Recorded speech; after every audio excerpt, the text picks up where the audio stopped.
Bueno, este es un resumen de ensamblador. Ensamblador no va a ser necesario que programemos en él, simplemente va a ser necesario que sepamos lo que hacemos.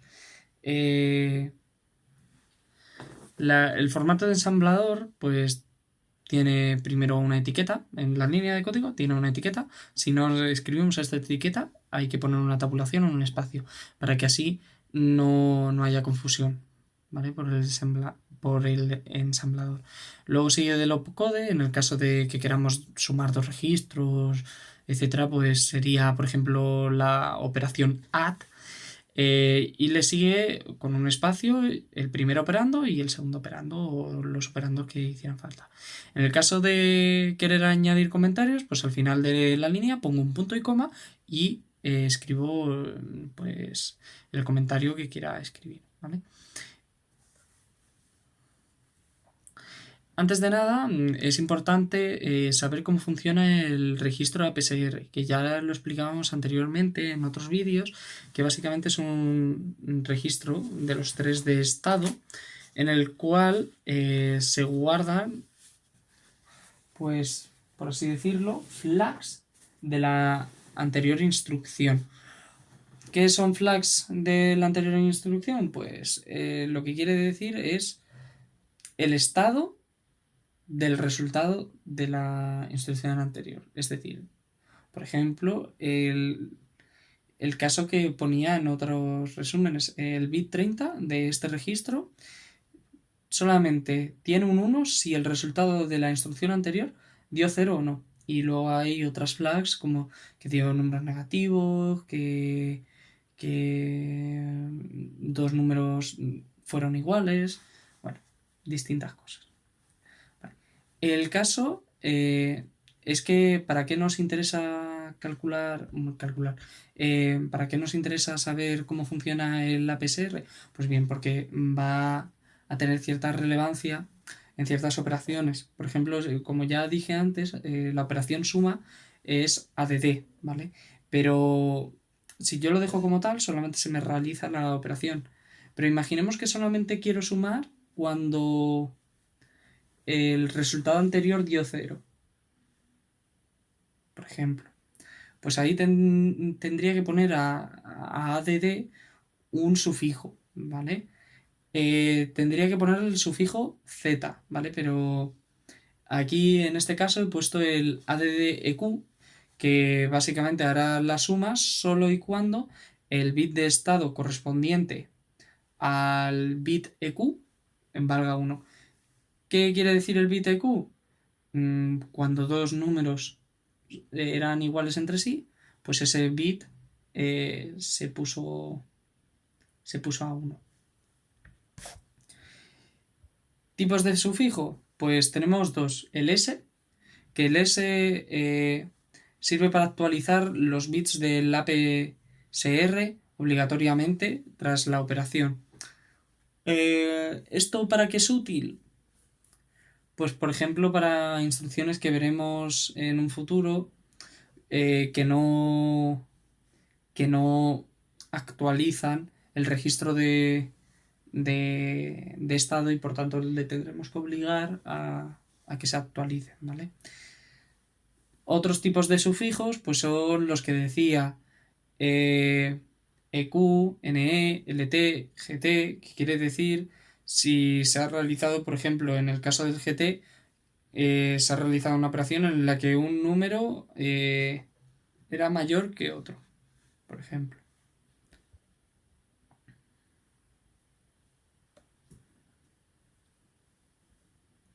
El Cortex M3, el procesador, solamente acepta instrucciones de 16 y 32 bits respectivamente, que se llaman ZAMP1 y ZAMP2.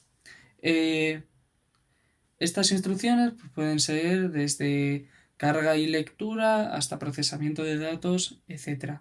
Las operaciones ZAMP2 son para las cuales está diseñado el, el Cortex M3. O sea, está preparado más para hacer operaciones de 32 bits que de 16. Pero a veces, por temas de eficiencia, pues se suele utilizar operaciones de 16 bits, ¿vale? Luego, a la hora del sintaxis de ensamblador, pues hay dos tipos. Utilizando las instrucciones thumb, thumb 1 y 2, o las operaciones UAL. Aquí tengo, por ejemplo, dos líneas escritas o sea, que hacen lo mismo. He escrito uno con sintaxis UAL y otro con sintaxis thumb. Ambas instrucciones las acepta perfectamente el ensamblador del Cortex M3, ¿vale? En el lenguaje UAL se puede especificar el tamaño de la instrucción, si se utiliza 16 o 32, en función de si se pone al lado del opcode, pues una N, bueno, un punto N, un punto W, ¿vale? El juego de instrucciones que permite el Cortex M3 en ensamblador, pues incluye transferencia de datos. Que aquí tengo puesto distintos casos, ¿vale?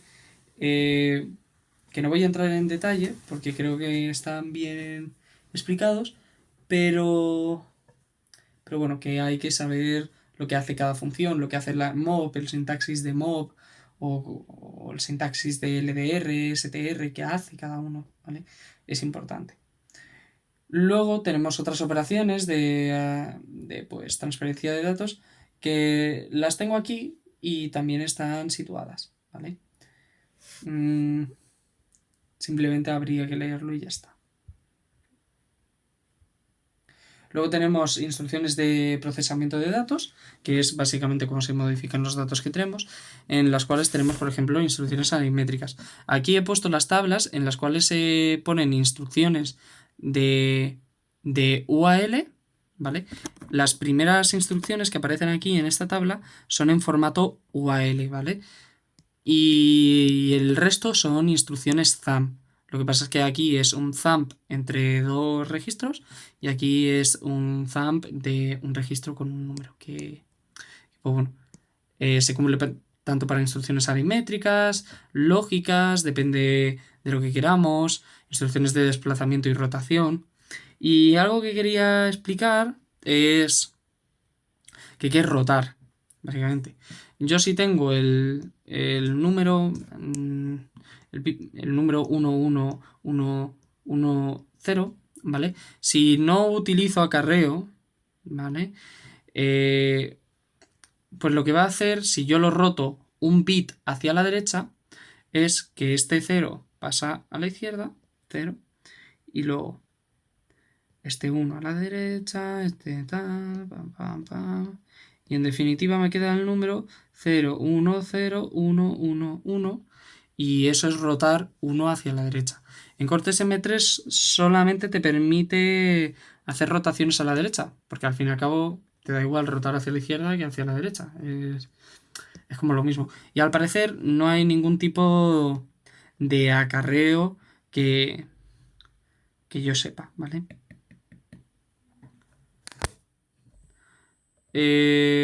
Instrucciones max son simplemente instrucciones del tipo multiplicación, ¿vale? Y otro tipo de instrucciones para procesamiento de datos pues serían las que tengo aquí, como para extender el signo o revertir los bytes, ¿vale? Aquí los saltos pueden ser de dos tipos. Incondicionales, en el caso de la operación B a secas. Si yo pongo B función, me va a la línea que tenga como etiqueta la palabra función. Y me da igual lo que haga. Siempre va a ir.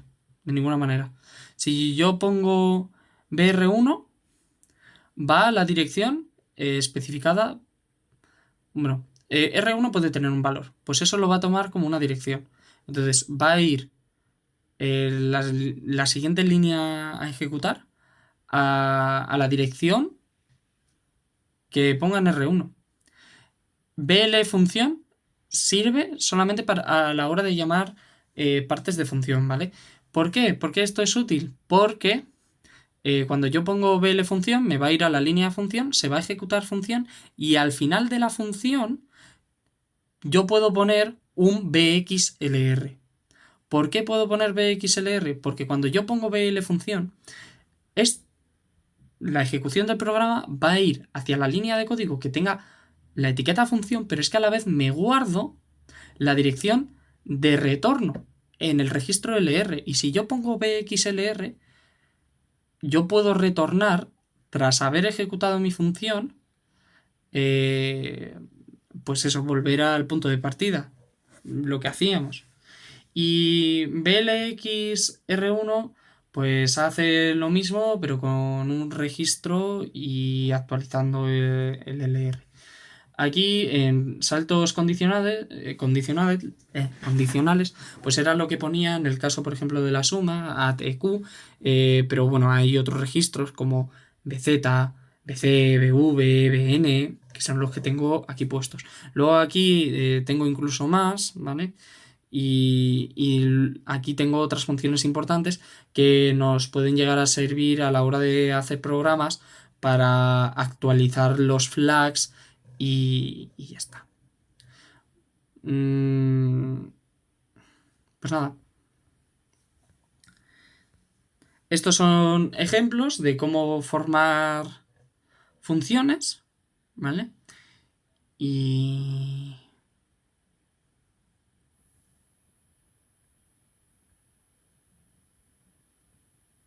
y ya está.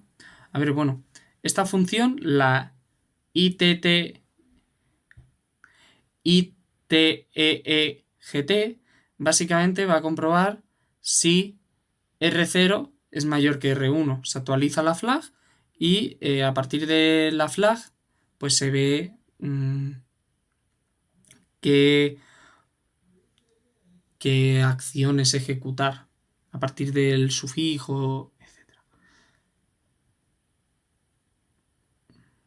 Luego aquí tengo un resumen de las funciones y bien. Modos de direccionamiento. Esto es maneras de cómo conseguir los distintos operandos. Que creo que se entiende bien de las transparencias, igualmente. Si alguien llegase a necesitar ayuda, me lo puede preguntar perfectamente.